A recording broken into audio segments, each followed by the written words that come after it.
Welcome back to Emirates 24/7. Now, transparency is a major challenge in the charity field, with many charitable organizations absorbing up to 60% of their funding towards operating costs before any money is put towards those most in need. So how do you make sure that your donations are reaching the right people? Well, one company, Mobile Aid, promises that 100% of your donations will go directly towards projects and the needy themselves, harnessing the power of mobile technology. So how does it all work? And can you ever really promise 100% in the charitable field? Well, joining us now to tell us more is Tariq Qureishy, the CEO of Vantage Holding and the founder of Mobile Aid.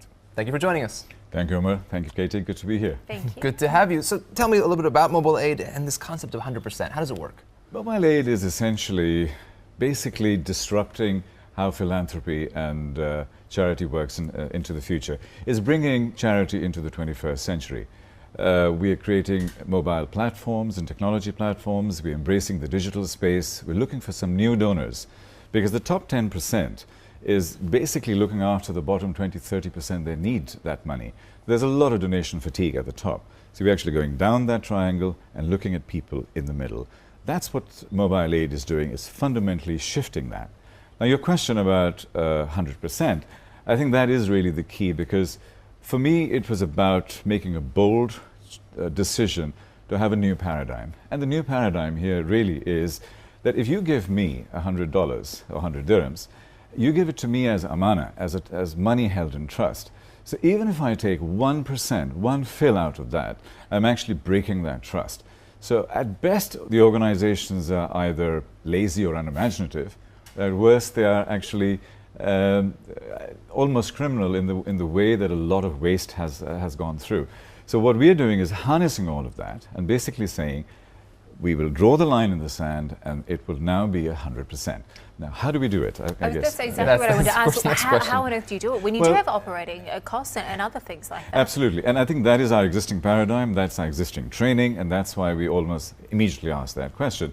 So when you were setting up Google or Facebook or Twitter, didn't people ask you, well, how much are you going to charge? And their whole philosophy is nothing.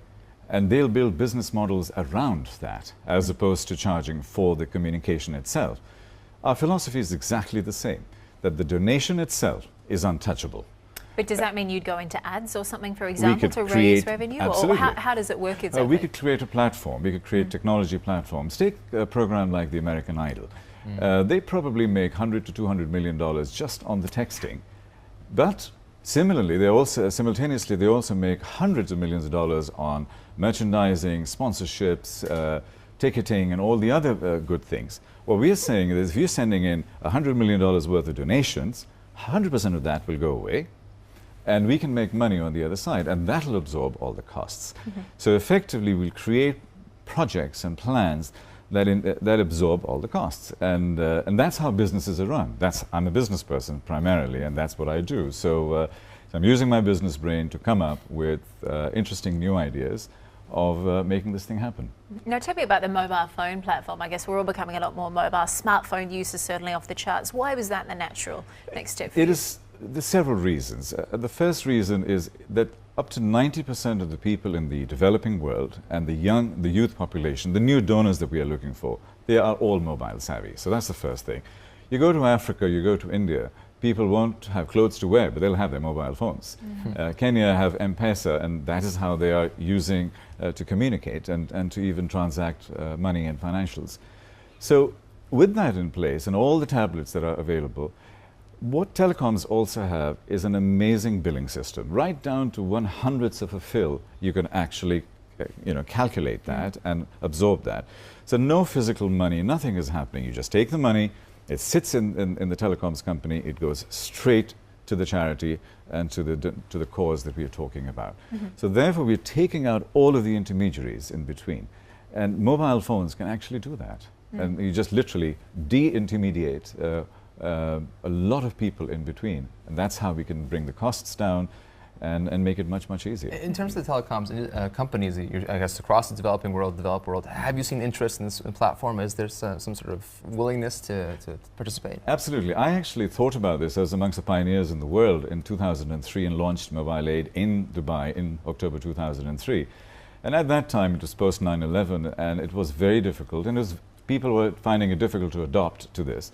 And sadly, we had the tsunami, we had Hurricane Katrina, then Haiti, and now everybody is doing that.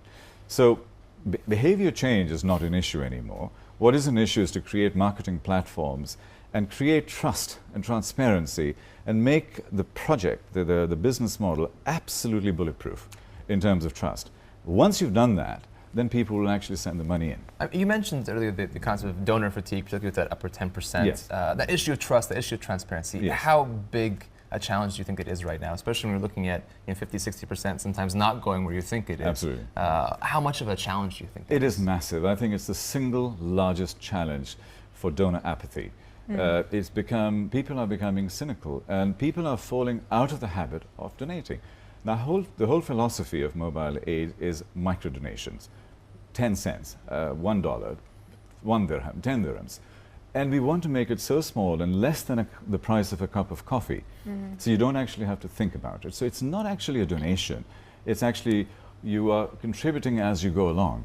And therefore there is no fatigue, and you can be part of that. A lot of the programs that we are setting up in exactly this is to have content, to have technology that you engage with and enjoy while you're giving away that 5, 10 cents. I wanted to as well touch on the charity water organization Yes. we were recently sponsoring. They're also operating on a similar platform. Can you tell me a little about that? Absolutely.